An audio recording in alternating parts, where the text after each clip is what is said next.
Yes, this is Ask the Rabbi, and I'm Rabbi Daniel Lappin, my wife Susan. We just love working together on the questions you write into our website. Here's a great one. Why is wisdom referred to as female in gender in the book of Proverbs? I don't even get the question. I mean, duh, obviously. I knew that something like that was going to come from you. I knew that.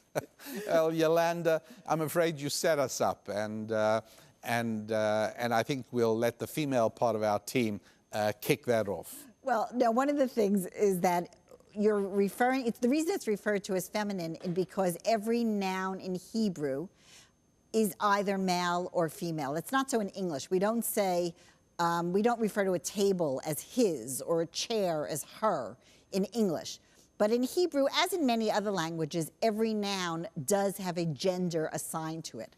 And wisdom is a noun, and wisdom is a feminine noun. So the reason it's referred to as feminine in Proverbs is because that comes out of the Hebrew. That's essential. It's essential inside the Hebrew. But now, unlike other languages, in the Lord's language, when a noun is of a certain gender, there's a reason for that.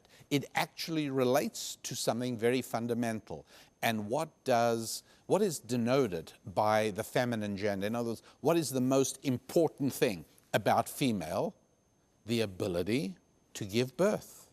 And that's, I'm sure, exactly where you were going, right? Where the idea is that when anything has the ability to give birth, it'll be a feminine gender noun in Hebrew. And one of the examples from the fight between Abraham and Lot, you may remember their shepherds argued. And if you translated it accurately, it would look like Abraham, the text says, Abraham, the shepherds of Abraham, the shepherds of Lot had an argument, and Abram says to Lot, let there not be an argument between us, let's separate. In the Hebrew, it switches gender. There was a masculine argument, and then it turned into a feminine argument. What's the difference?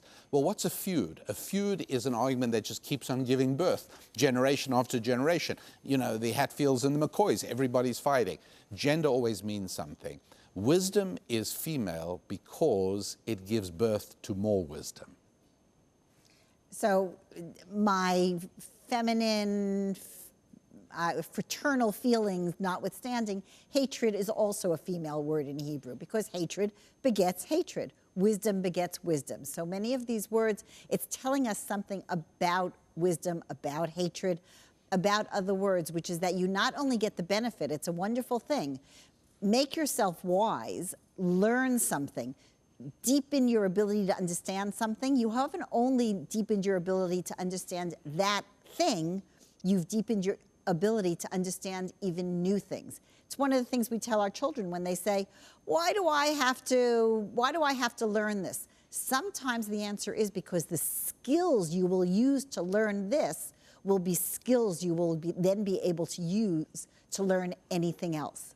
So wisdom begets wisdom. It's female. And so we teach our children and we teach one another that that wisdom gives birth to wisdom. If you behave in the face of stupidity, foolishness, your friends are doing foolish things, you exhibit wisdom. And you say, you know what, the smart thing here is for us to do this. That creates a situation which makes other people do that as well. You can really watch this at work, how wisdom gives birth to more wisdom. And that is one of the reasons that your question, Yolanda, is answered by why it is that the word wisdom is a feminine word. And that means that we only have time now to say goodbye to you for this segment of Ask the Rabbi. Susan and I pray that you should be blessed with a week of good health and prosperity. And from there, you can achieve anything.